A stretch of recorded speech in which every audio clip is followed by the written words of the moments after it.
Alright, the scoreline may say 1-1, but make no mistake, Real Madrid won this battle. And there's one man who was the reason behind this. So this video is going to be a little bit more sharper, to the point, in what you really should be hearing when it comes to this analysis. Wasn't Ronaldo, wasn't Sergio Ramos, it wasn't Modric who put the ball in. Zinedine Zidane won this game in terms of getting a draw from a game that they really should have lost, in my opinion. He won this game for them in terms of getting that draw. So if that's a little confusing, it's fine, because they only got a point. But they maintained they now maintain their unbeaten runs, 33 games now. They came away with a point, maintaining their 6-point lead ahead of Barcelona. A game that Barcelona should have cut and cut the gap to 3 points. And that would have made it a lot closer going forward. I think this now cements Real Madrid in pole position to go on and win La Liga, something that Zinedine Zidane clearly has set out to be an ultimate goal for them. But what makes Zidane win this game for Real Madrid? That's the question you're answering. And by the way, it cements him as the best manager in the world at the moment. A lot of bold comments get flying around, but that's why you come into this channel.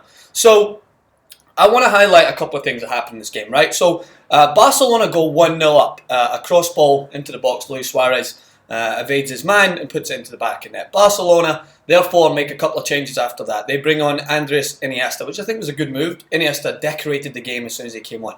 Phenomenal, just picking passes, his vision, his through ball to Messi really should have been taken better, and went on to further their lead. And then something Zidane does, a lot of people are asking why. And it's clear, he knows why he's making this decision. That's why he's making it, because he trusts his team. He brings on Casemiro for Isco, an attacking-minded player, comes off, and on comes Casemiro. Why? Because he has in his mind that he's going to bring on Asensio and he's going to bring on Diaz, two attacking, young, talented players. He's going to put everything going forward, everything to hit the counter-attack. And then, at the same time, Luis Enrique makes another decision.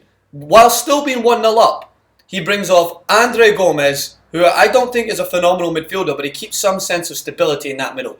Especially with Rakitic already off the park. He was that kind of anchor in there, whilst Iniesta was allowed to move forward and helped Busquets when they were overwhelmed by attacking runners from Real Madrid as they started to chase for that equaliser.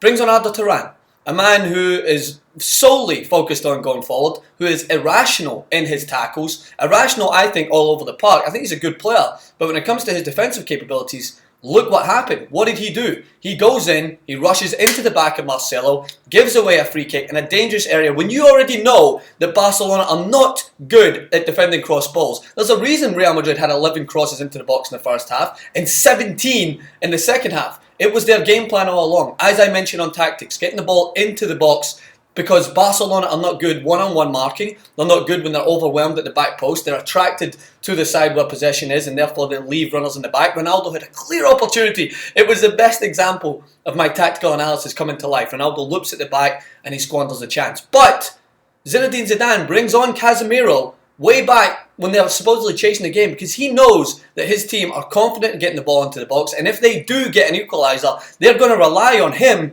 to hold some sort of stability back there as Modric pushes a little further forward.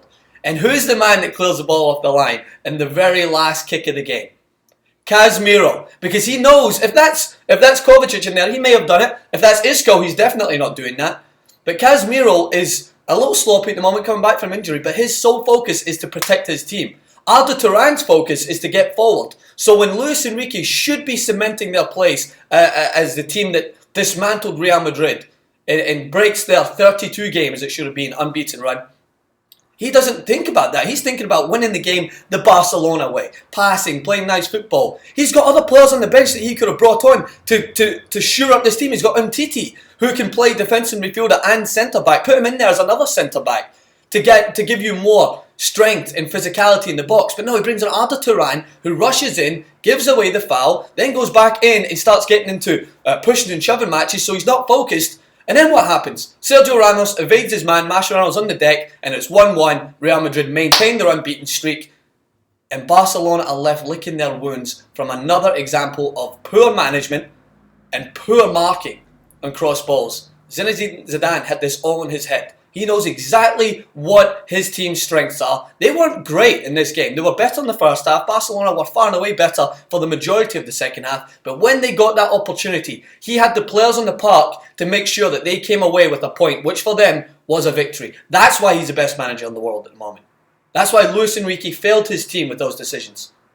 He wants to win this game the Barcelona way. He wants to bring on the flashy footballers who are able to knock the ball around, and they'll win the Barca way, which has helped them in the past. And when they're dominant, no one can beat them. But this Real Madrid team, I think, mentally, physically, athletically, are better than Barcelona at the moment. And they come away with a point that really should have been 0 and 3 points to Barcelona. And I think it all comes down to the management here. It all comes down to the decision making. People will argue, Casemiro just came on, but Kovacic was going to go off. No, when he came on, Kovacic was still off. But still on the part, sorry. Kovacic then came on in the 86th minute. So Zidane knows full well that even when he's chasing the game, he doesn't want to give up all opportunities by conceding a goal against Barcelona, who are devastating in transition football. And I think it's clear to see. I haven't seen any outlets run any of those headlines. So if you agree or disagree, hit me in the comments. Let me know what you think. Francis_Maxwell on Twitter. Francis Maxwell host. I don't think you'll get better analysis anywhere else.